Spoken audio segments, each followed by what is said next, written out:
అంటే ఎన్ని సంవత్సరాల నుంచి మీరు కొట్లాడుతా ఉన్నారు? 2006 నుంచి 2006 జనవరి నుంచి మేము కొట్లాడుతున్నాం. ఏం జరిగిందన్న? అంటే ఎన్ని ఎకరాలు పోతా ఉంది, అసలు ఎవరు కబ్జా చేసిన వాళ్ళు? 400 ప్లాట్లు సుమారుగా 18 నుంచి 20 ఎకరాలు ఉంటుంది. మా పక్కన 133, 134, 156 సర్వే నెంబర్ గల అతనికి 53 ఎకరాలు ఉంది. వాళ్ళ మీదకి వేరే కొత్త సర్వే నెంబర్లో క్రియేట్ చేసి వాళ్ళు వచ్చారని వీళ్ళు మా మీదకి వచ్చారు. 18 ఎకరాలు. ఎవరున్నారండి దీని వెనక? ఎవరున్నారు మీ అనుమాన ప్రకారం? ఎవరైనా చేయిస్తున్నారు అనుకోవాలి?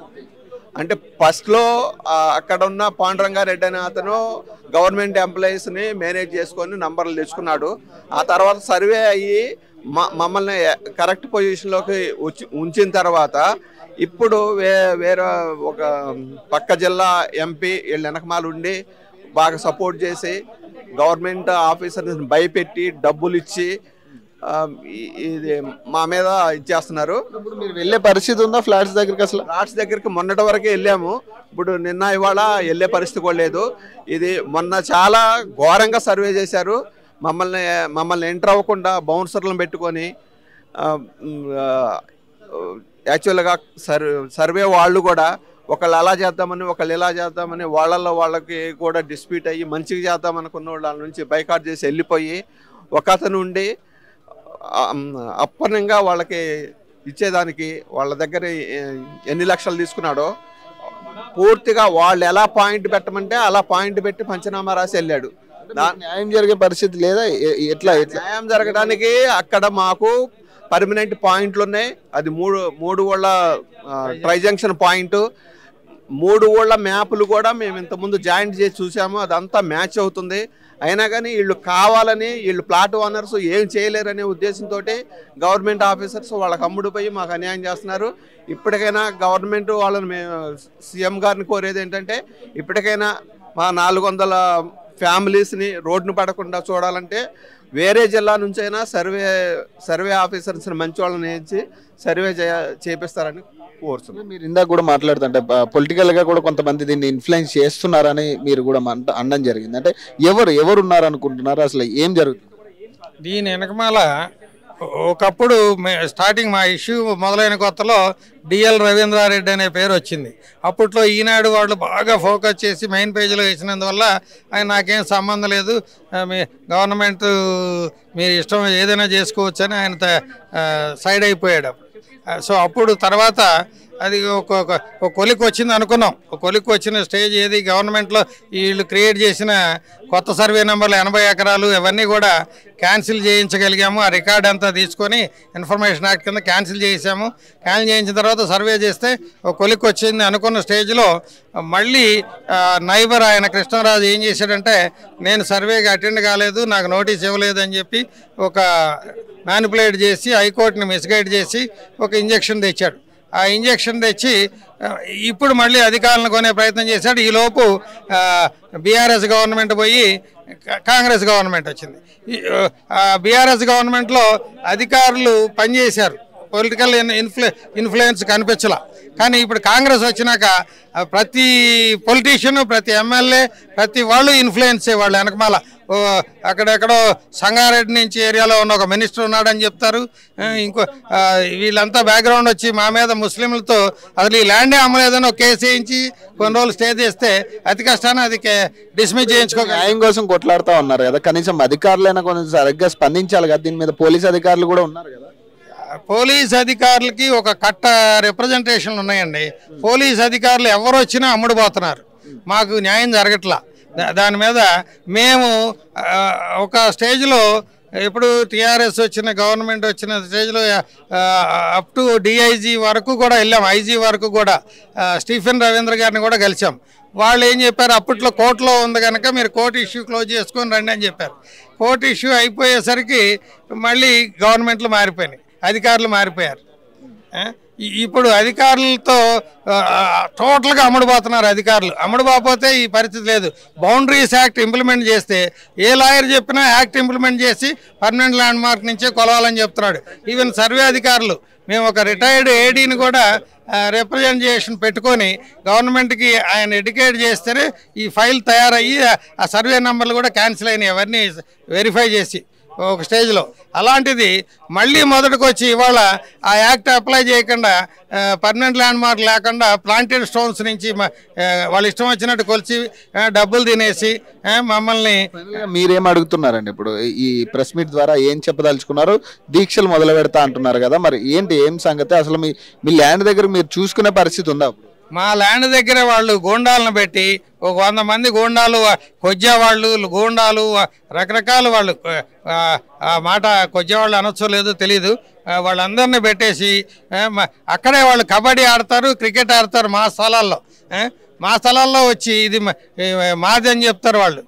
పోలీసులు చెప్తే మీద వాళ్ళు దాన్ని కలతలేదు కదా. స్థానిక ఎమ్మెల్యే పరిస్థితి ఏంటంటే మహిపాల్ రెడ్డి, అప్పుడు ఆయన దీని మీద స్పందించట్లేదు. ఆయనకి ఒకసారి మేము రిప్రజెంట్ చేసామండి, 7 సంవత్సరాల క్రితం చేస్తే నా దగ్గర రావద్దు అన్నాడు. కానీ రీసెంట్గా ఒక 2-3 ఇయర్స్ బ్యాక్ నుంచి ఆయన అనుచరులు ఈ మా దానిలో ఒక 2 లేఅవుట్లో వాళ్ళు బినామీ డాక్యుమెంట్లు పుట్టించి వాళ్ళు అమ్మటం చేయటం, వాళ్ళ అనుచరులు చేయటం మొదలెట్టారు. వాటి మీద ఈ మధ్య వాళ్ళకైన రైట్స్లో, ఈడీ రైట్స్లో ఆ డాక్యుమెంట్లన్నీ సీజ్ అయినాయి అంటున్నారు. దాని ఎఫెక్ట్ మాకు ఎంతో ఇబ్బంది ఉందంటే ఆ సర్వే నెంబర్ల మీద, పర్టికులర్ సర్వే నెంబర్లు 2-3 సర్వే నెంబర్ల మీద 5-6 లేఅవుట్లు ఉంటాయి. 5-6 లేఅవుట్లు ఉండేసరికి అదే సీరియల్ నెంబర్లు రన్ అవుతాయి ప్రతి లేఅవుట్లో కూడా. మీకు అన్యాయం జరుగుతుంది కదా, కనీసం ఇప్పుడు ప్రతినిధి అయినా మీ పక్షాన్ని నిలబడితే ఎంతో కొంత మీకు కూడా ఒక బలం ఉంటుంది కదా. మరి ఆ ఎమ్మెల్యే, నిలబడాల్సిన ఎమ్మెల్యే కూడా అటువైపు ఉంటే ఇక మీరేం రియల్గా అయితే ఎమ్మెల్యే వచ్చి మాకు సహకరించి దీన్ని నిలబడితే ఎప్పుడో సాల్వ్ అయిపోయేదండి. వాళ్ళ అనుచరులు ఉన్నారంటే ఇక అయినా కూడా వాళ్ళు పట్టించుకోవట్లేదు, ఇన్వాల్వ్ అయినట్టే ఒక రకంగా లెక్క అవుతుంది. దీనిలో ఇప్పుడు నేను ఇందాక చెప్పినట్టు ఆ బినామీ డాక్యుమెంట్లు పుట్టించి వాళ్ళు రీసేల్ చేసి రకరకాల సమస్యలు క్రియేట్ అయితే ఏది దానిలో అన్సోల్డ్ ప్లాట్లని కూడా వాళ్ళు రిజిస్టర్ చేసుకోగలిగారు. ఏది బినామీ హుడా లేఅవుట్ కాపీలు సృష్టించి దాన్ని రిజిస్టర్ చేసుకోగలిగారు.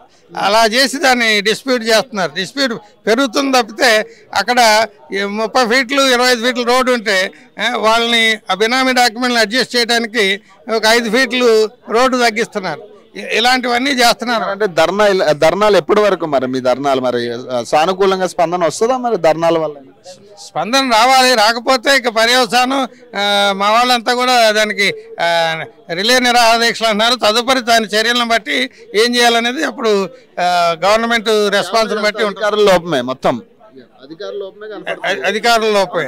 హుడా లేఅవుట్ అంటే గవర్నమెంట్ అప్రూవ్డ్ కదా, మరి గవర్నమెంట్ అప్రూవ్డ్ లేఅవుట్ కూడా కబ్జా చేసిరంటే అది ఎంత దారుణమైన పరిస్థితి.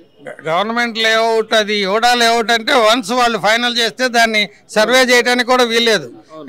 అలాంటిది వీళ్ళు అసలు ప్లాట్లు అంటేనే సర్వే చేయమని చెప్తారు. అలాంటప్పుడు మాయి 87 ప్లాట్లు వాళ్ళు కొనుక్కున్న ల్యాండ్ 2003 కొనుక్కొని 2006 తర్వాత బౌండరీస్ జరిపే ప్రయత్నం చేశారు. దీని అంతటికీ అధికారులే బ్యాక్గ్రౌండ్ లూపోలు క్రియేట్ చేసి వాళ్ళ దగ్గర బ్రైవ్ తీసుకొని సహకరిస్తున్నారు. Thank you.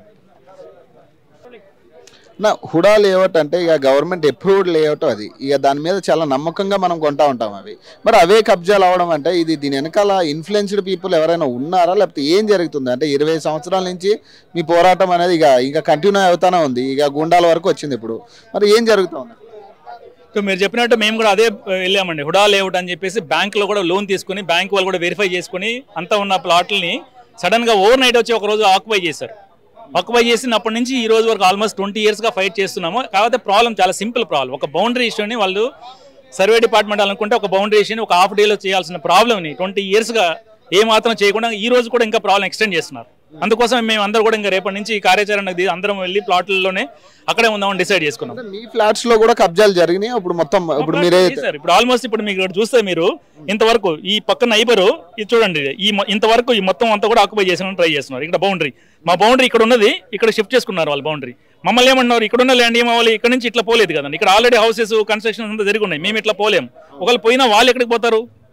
సో ఈ షిఫ్ట్ చేసే మార్గం చేస్తున్నాం. ఎందుకంటే కొంతమందికి ఈ ల్యాండ్ కొంతమందికి అప్పచెప్పే కార్యక్రమంలో మమ్మల్ని అందరూ షిఫ్ట్ చేయడానికి ప్రయత్నం చేస్తాం. మీ అంచనా ప్రకారం ఎవరు ఉన్నారని మీరు భావిస్తా ఉన్నారు? రెండండి. ఒకటి ఇప్పుడు ఈ కొత్త సర్వే నెంబర్లు కొన్ని కొత్త సర్వే నెంబర్లు క్రియేట్ చేశారు. దానివల్ల కొంతమందికి లబ్ధి పొంది ఆల్మోస్ట్ 80 acres ఆఫ్ గవర్నమెంట్ అని కొంతమంది వ్యక్తులకు ఇచ్చారు. అయితే మేము క్యాన్సిల్ చేయించాం వాటిని. త్రూ అన్ని ఛానల్ ద్వారా చేసి ఆ క్యాన్సిల్ చేయించిన తర్వాత మమ్మల్ని కూర్చోబెట్టేస్తే బ్యాక్ సరిపోదు కానీ వీళ్ళందరూ ఆక్యుపై చేసిన వాళ్ళు వెనక పోవట్లేదు. కాబట్టి ఈ ప్రజాప్రతినిధి రియాక్ట్ అవుతుందా మరి ఎమ్మెల్యే? మా ఎమ్మెల్యే గారు మాకు పాజిటివ్గా ఏం లేరండి. ఎందుకంటే ఆయన కొంచెం ఇక్కడ ఆయన స్పెషల్ ఇంట్రెస్ట్ మాకు తెలియదు కానీ అంటే ఈయన ప్రాపర్టీస్ ఉన్నాయి దీని చుట్టుపక్కల, కాబట్టి ఆయన మాకు పాజిటివ్గా మేము కూడా. ఇప్పుడు ఒక ప్రజాప్రతినిధి కూడా దీని మీద రియాక్ట్ అవ్వాలి కదా, ఇప్పుడు ఆయన రియాక్ట్ అయ్యి మీలాంటి ప్రజలకి న్యాయం చేయాలి కదా, ఇప్పుడు అందుకే కదా మీరు కూడా గెలిపించుకున్నది.